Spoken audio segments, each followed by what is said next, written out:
It's the home stretch of the 2024 U.S. presidential campaign as voters ready to cast their ballots on November 5th for either Democratic Vice President Kamala Harris or former Republican President Donald Trump. Polls show this could be the tightest race in American history, and with unprecedented focus on the Jewish vote, which could prove decisive in such key swing states as Pennsylvania and Arizona. Israel's war in Gaza and the concurrent surge in anti-Semitism have become key issues. And while most polls show Democrats enjoying their traditional advantage in attracting Jewish votes, the GOP is convinced they can make inroads into that lead. So American Jewish voters have a choice to make. And to help them make the choice, let's hear from Halie Soifer. She's the CEO of the Jewish Democratic Council in Washington. And joining us from New York, Peter Deutsch. He's a former U.S. representative for the Democrats from the state of Florida. He's now switched over to supporting Donald Trump, and he's speaking to us from New York. And Halie, we're going to start with you. Democrats traditionally have drawn greater Jewish support. Should that continue in this election, and why? Well, it should and it will. I have no doubt that 7 out of 10 Jewish voters will continue to support Democrats as they have for decades, specifically Kamala Harris, because we've never had a more stark contrast between two presidential candidates when it comes to issues of importance to the Jewish community. The number one issue driving Jewish voters in this election is the defense of our democracy.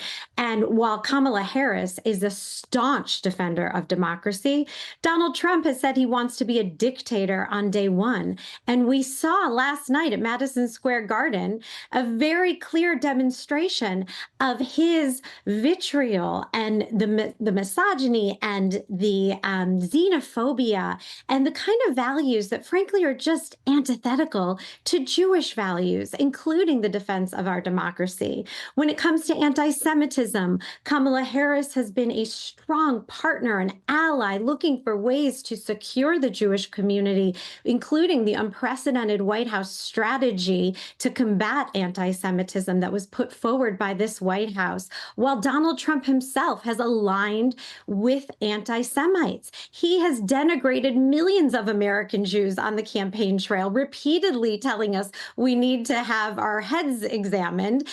He scapegoated the Jewish people as being partly responsible if he loses this election, which is definitionally anti-Semitic. And he has emboldened dangerous right-wing extremists. We saw when he was implored to condemn white supremacy in 2020, he refused and instead told the Proud Boys to stand back and stand by, and they heeded his call on January 6th. And finally, when it comes to Israel, Kamala Harris has been a staunch partner and ally of the U.S.-Israel relationship. I saw this firsthand. I served as her national security advisor in the Senate, traveled to Israel with her in 2017. She understands the distinct security threats that Israel faces from Iran and its proxies, Hezbollah and Hamas. She has repeatedly provided assurances that she would ensure Israel has what it needs to defend itself, and she's backed those assurances. When it comes to Israel, Kamala Harris has been a staunch partner and ally, and this White House in the past year has given exponentially more funding, not to terrorists, Peter, but to Israel. $17.8 billion provided in the past year to support Israel's security and right to self-defense. They have twice deployed the U.S. military, including moving carrier strike groups to the Eastern Mediterranean twice to ensure that Israel is defended against these unprecedented Iranian attacks. They did not provide Iran with the funding you are talking about. This had to do with something that occurred before October 7th, which was a prisoner swap, a political prisoner swap, where some money was unfrozen and never used solely for humanitarian purposes. So it's important. You may be entitled to your opinions, but let's stick with the facts. Now I do want to ask a question. So I want to just ask Halie, what will be, if you could as briefly say, the policy of Kamala Harris towards Israel, specifically on its prosecution of the war for example, against Hamas and Hezbollah going forward?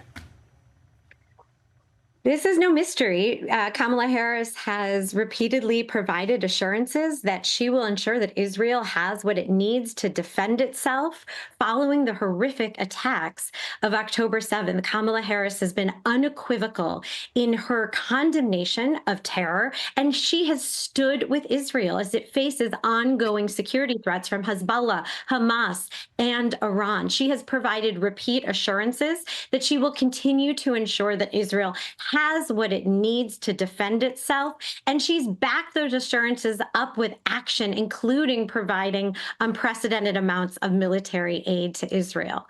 Perhaps just as importantly as well, she has provided assurances that she stands with the Jewish community as we face a scourge of anti-Semitism.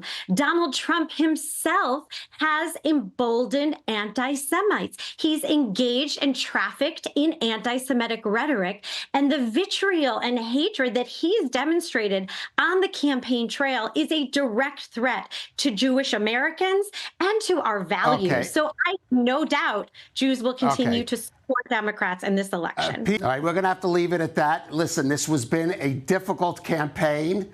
This was a difficult discussion, maybe emblematic of that. And I can tell you that certainly from the perspective of Israel, what one most hope is that whatever happens on November 5th, the United States will emerge in some degree united and strong, because that is good for Israel and that is good for the rest of the world itself.